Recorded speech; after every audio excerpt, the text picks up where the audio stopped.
and welcome to Joyspan, a fresh take on longevity. We have the most amazing guest today, Dr. Kerry Burnight. Kerry, thank you so much for being our guest today. Welcome. Oh, I'm delighted to be here. Thank you. And this is, of course, done in partnership again with the Global Wellness Institute's Workplace Wellbeing Initiative. So special thanks to Jessica Grossmeyer, Elizabeth Backrod, Elinette Serrano, and all of the other members of the initiative. The goal of GWI Workplace Wellbeing Initiative is to transform workplace well-being, enhance organizational performance, and empower a thriving workforce. So today, Kerry, we're going to have the chance to be able to talk about how your work in the gerontology space really also can apply in the workplace. So a couple of words about Dr. Kerry, but before we dive into that, Kerry, where are you coming from? Well, today I'm in Pittsburgh. Yesterday I was in New York, and I live in California, so I'm getting around a bit. Welcome to the East Coast. So you're getting a real fall. I didn't bring socks. That's what a California person I am. So it's a little embarrassing. You definitely need socks on the East Coast. So for our listeners, if you wouldn't mind sharing where you're coming from. So I see we've got Jess coming in from Gilroy. We've got Rebecca coming in from Vermont. We've got Rankin coming from College Station, Texas. Faith coming in from Mount Laurel, New Jersey. So another East Coaster. So keep those coming. Welcome to everyone. As always, we welcome your comments and your questions.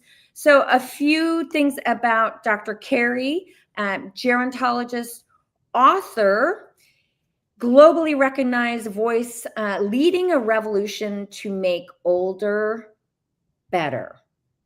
I love this idea of making older better and really questioning some of the ways that we have characterized aging as a time of decline, and rather that in the second half of our lives, we can really thrive. And so in your book, Joyspan, and I always go the wrong way. There we go. Joyspan. The Art and Science of Thriving in Life's Second Half. You really spell out some ways that we can really start to recast how all of us look at aging, and how this isn't just a they thing, but this is an us thing, all of us together. How can we redefine the way we live our second half of our lives? And I also want to mention that Dr. Kerry is an amazing speaker. So for any of you who are looking for fabulous speakers, Dr. Kerry is your gal. She's also very active on Instagram. So AJ will be putting that in the chat so you can follow her work there as well. So as always, during this series, we've been doing the book raffle. So if you would like to be part of the book raffle or considered for the book raffle, and again, you will get the book Joyspan. In addition to, this is the 10-year anniversary of Workplace Wellness That Works, so you'll get a copy of that. And then this time we're having a special treat, which is a copy of Jessica Grossmeyer's book, Well at Work, a terrific guide for navigating and thriving in our challenging workplaces today. So again, please write in the chat, I'm in if you would like to be considered for the raffle. So I'd love to start, Kerry, with talking a little bit about your story behind your book, Joyspan, your inspiration behind this. And there is a special connection that we have around this, and that is Betty. So if everyone can see my necklace, this is my Betty, my grandmother.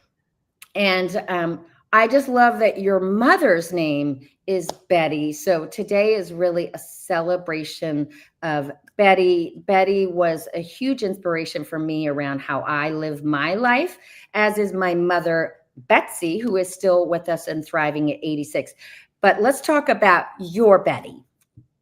My Betty is my mother, who is 96, and she really, I would say, practices what I preach. So she has been implementing these small everyday changes that have really put her on a different path in her long life. And she really inspires me.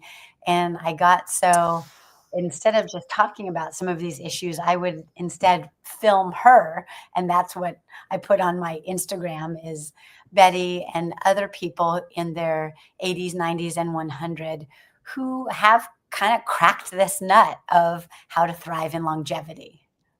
So they've kind of created their own blue zone, if you will. Yes. Yes, we can all take elements of the blue zone and implement it wherever we are. So, one of the things that you talk about a lot, Kerry, is this idea of our aging mindset. And you talk about how there's, many of us have a decline mindset, but there is the possibility that we can instead bring a growth mindset to aging. And I would love it if you could share the story behind when you really experienced ageism.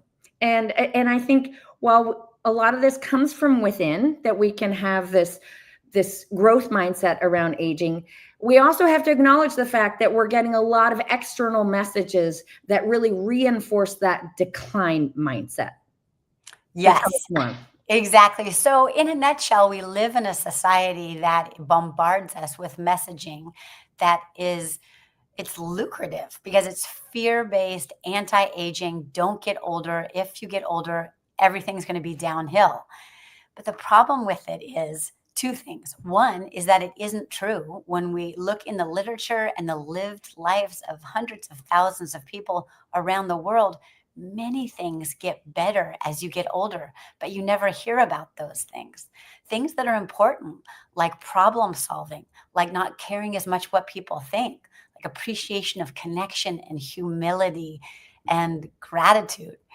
So, the other thing about it is this decline aging mindset that you mentioned has been clinically shown to impact our health because it impacts the decisions that we make.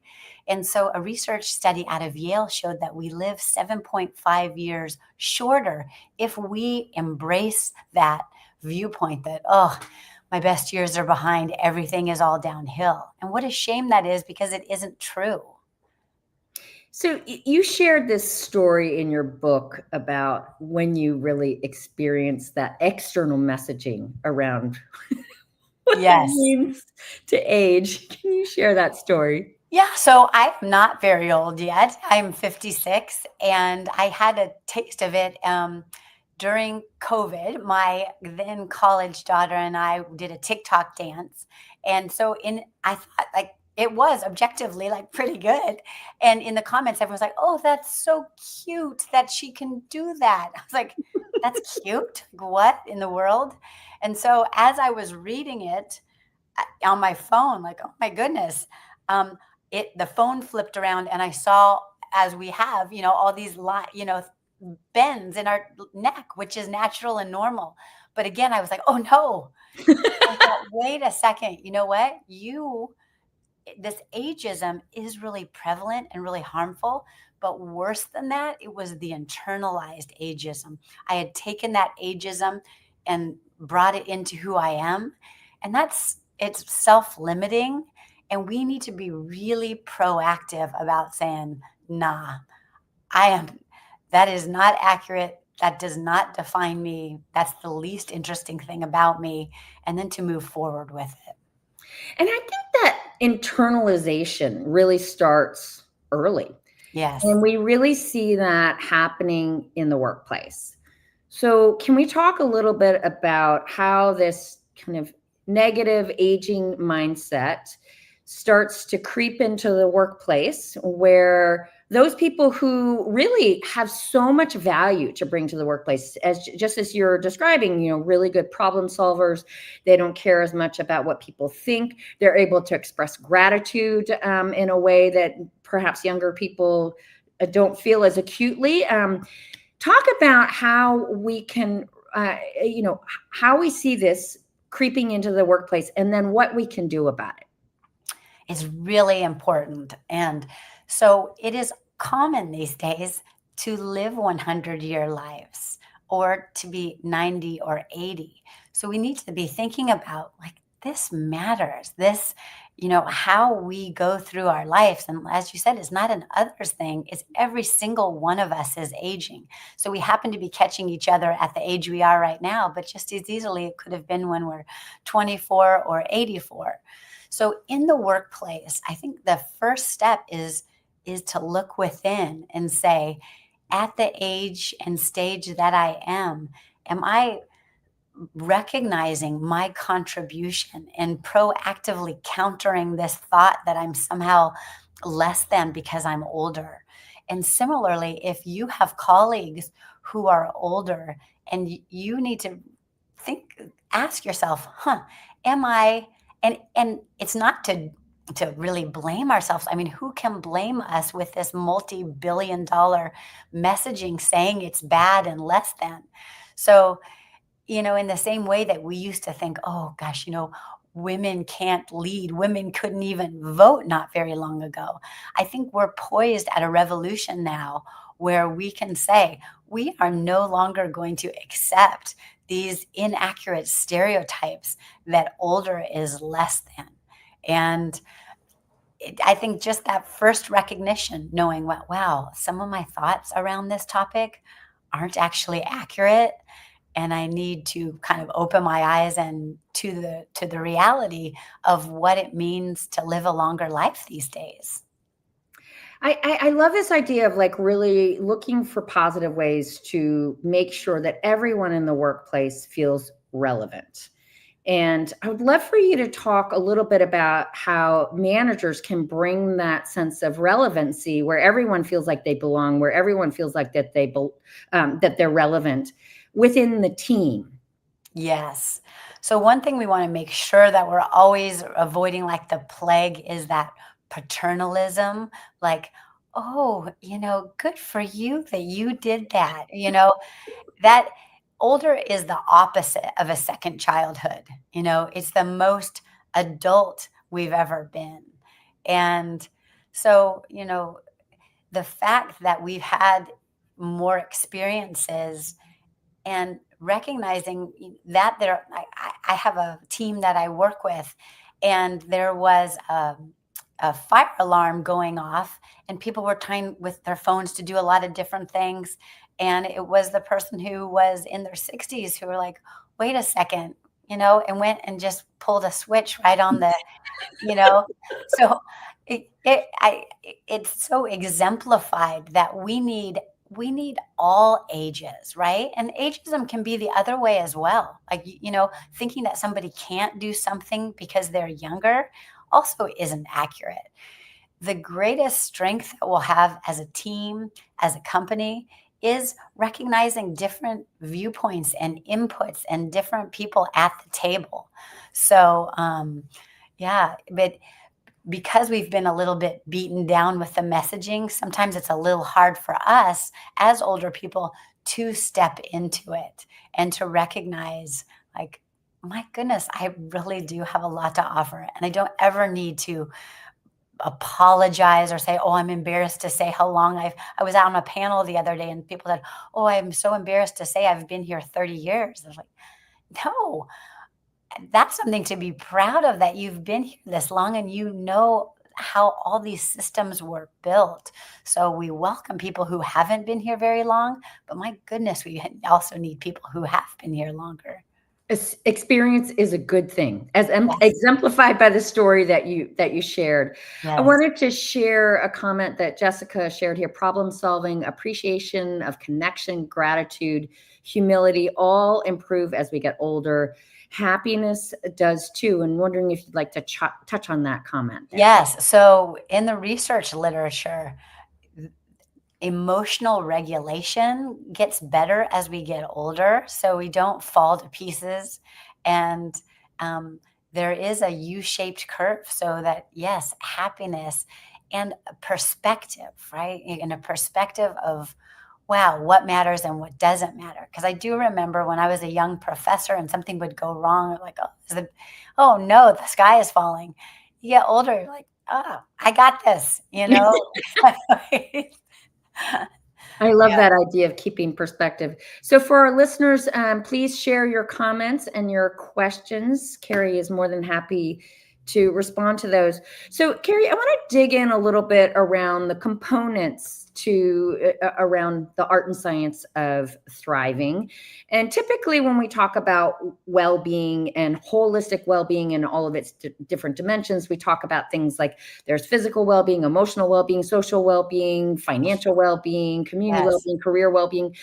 But you've identified four key components to health, to Joyspan, not just lifespan, not just health span, but Joyspan. So can you walk us through those four components, and can you also tee us up with a little bit of an explanation between what lifespan is versus health span versus Joyspan, and why we need to be talking more about the latter?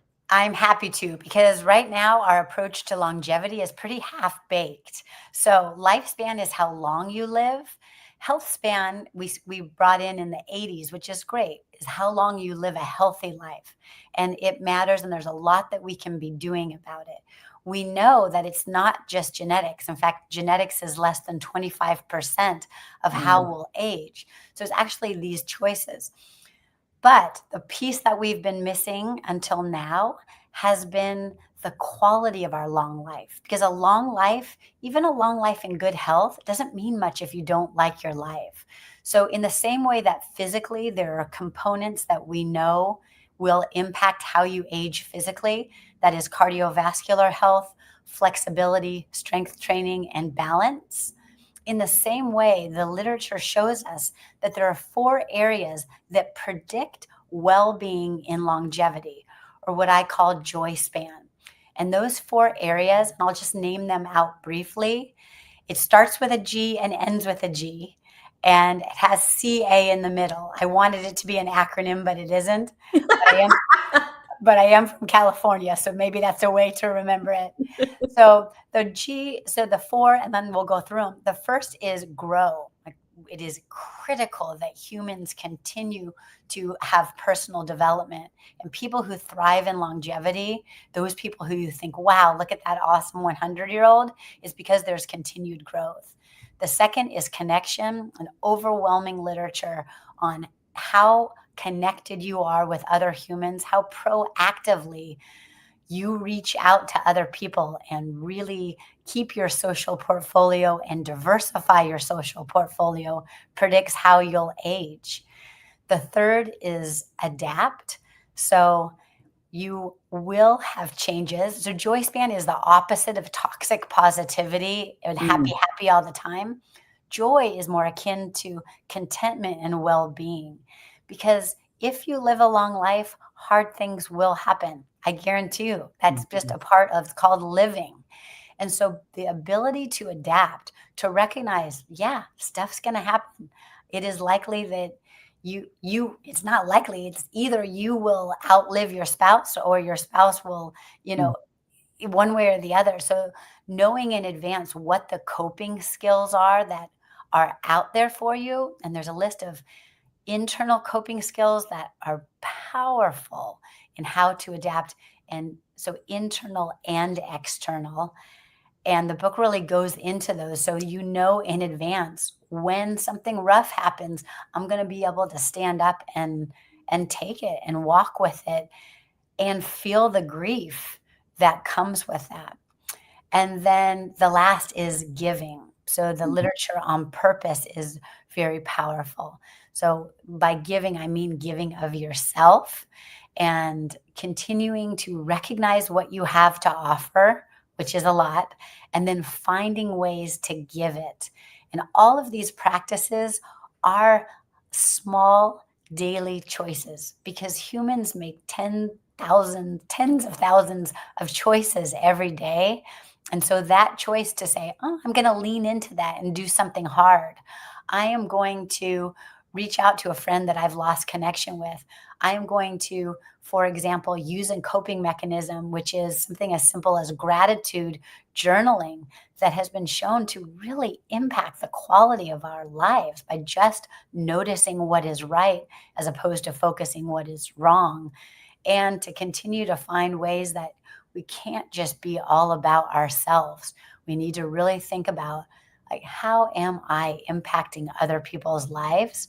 And that's how people thrive in longevity, not just because they're lucky, not just because their moms lived a long time or their dad. Some people say, well, I probably won't have a long longevity because I lost my mom when she was in her 50s. Not necessarily. And similarly, just because your mom lived to 96 doesn't mean you will.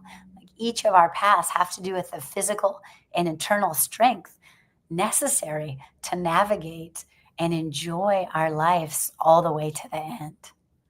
So grow, connect, or as I like to say, love, adapt, and then give and live with Yes, purpose. exactly. And they're all verbs because they all take work, Mm. and they're all really, really research based. So global studies, tens of thousands of studies on this, and they group into these four areas. So the generosity literature, the resilience literature, all these areas, they group into something that is tangible in the same way that it is. We know that we need to be doing these physical things and that we feel better, and that both of these internal and external levers that we have improve your life between the ages of 23 and 24 in the same way that they improve them between 73 and 74. So the earlier you start, the better shape you're going to be in. But also, if you haven't started into this, it isn't too late, because I Never have a too lot late. of people that I work with who didn't start into this until they're older. In fact, my own mom didn't have a great attitude, wasn't really that physically active, got into it, made small changes every day. And now, we can't get enough of her as an older person, Oh, because that's it's great. possible that the best possible version of you lies ahead, but it is also up to you to ensure that.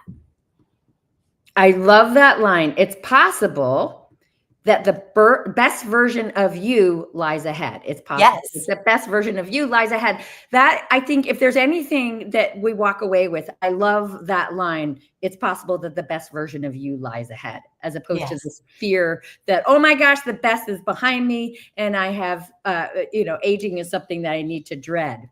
Yes, and we have so many role models. I mean, there are so many people who, are stepping into this new longevity.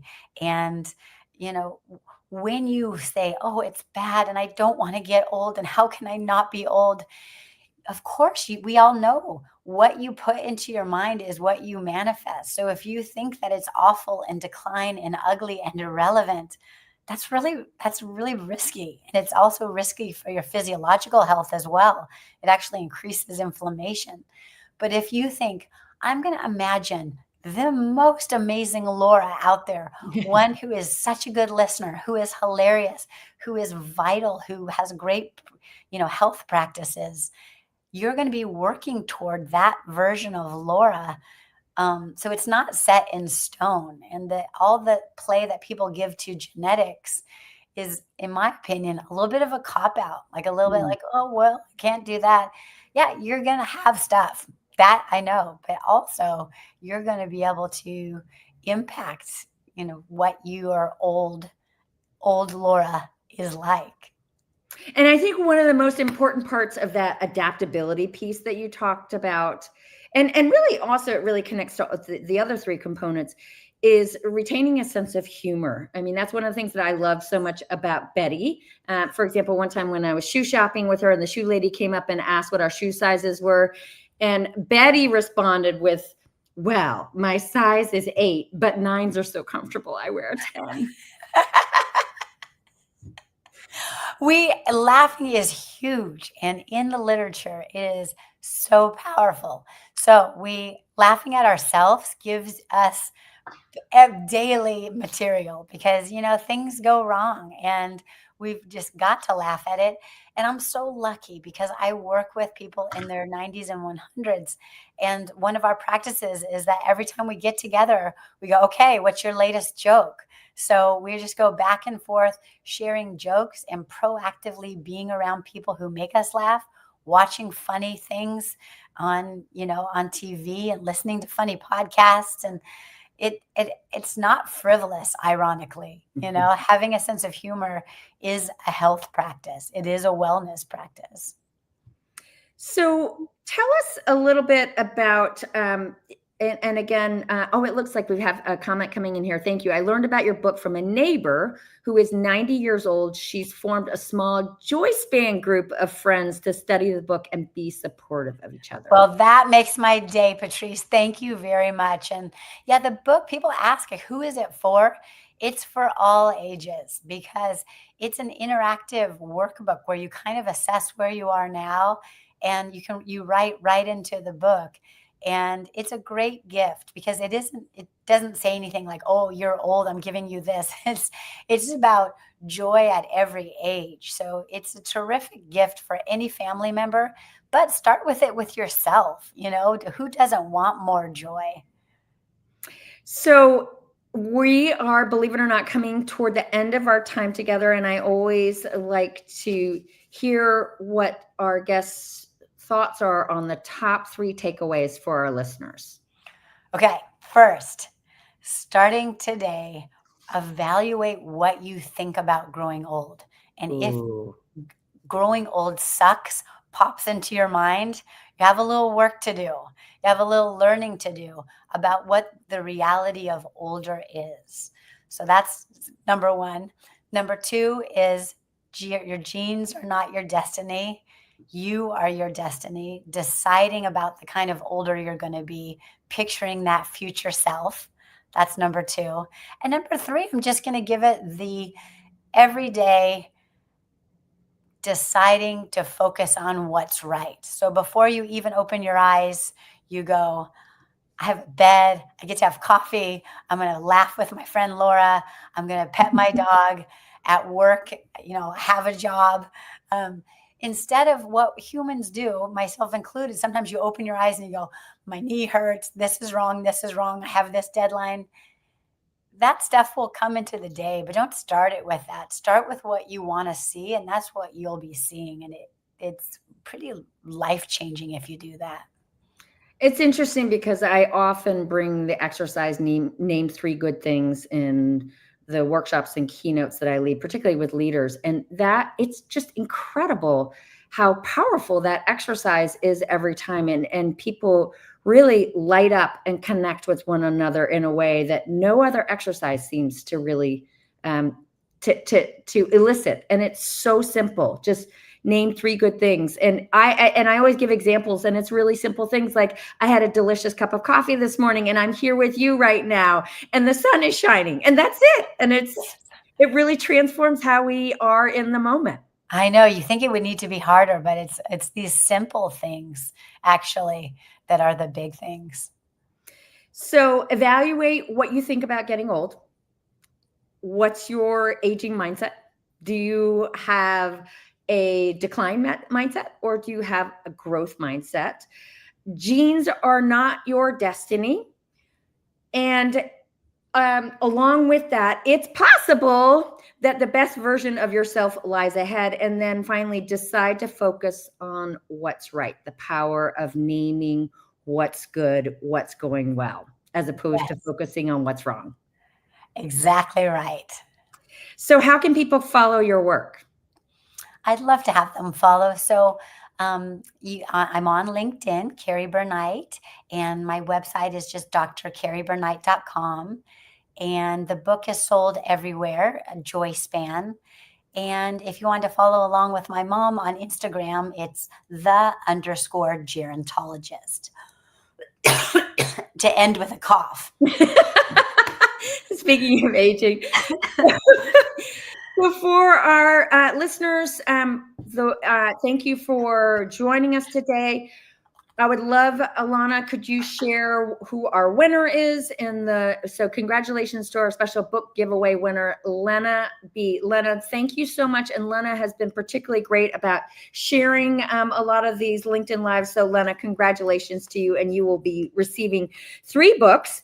Next up is our conversation with Jen Fisher, former Chief Wellbeing Officer at Deloitte, now founder and CEO of the Wellbeing Team, author of the upcoming book, Hope is the Strategy. And she is also a member of the Global Wellness Institute's Workplace Wellbeing Initiative. So you can tune in December 10th, 9 to 9:30 Pacific time, or 12 to 12:30 East Coast time, if you're on the East Coast, as our guest is here. Kerry, today, I want to thank everyone for joining us today in this wonderful conversation. And Kerry, I'm so sorry that you're ending with a cough. There's nothing worse than having a cough. I have totally been there so many times.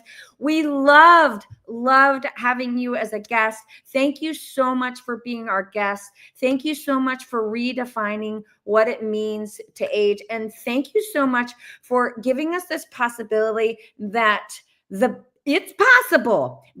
The very best versions of ourselves yet lies ahead. So thank you so much to you. Let's go and get older. It's safe. Yes. Thank you, everybody. And Thank thank you, you, Laura. Kerry. See you in Bye-bye. December.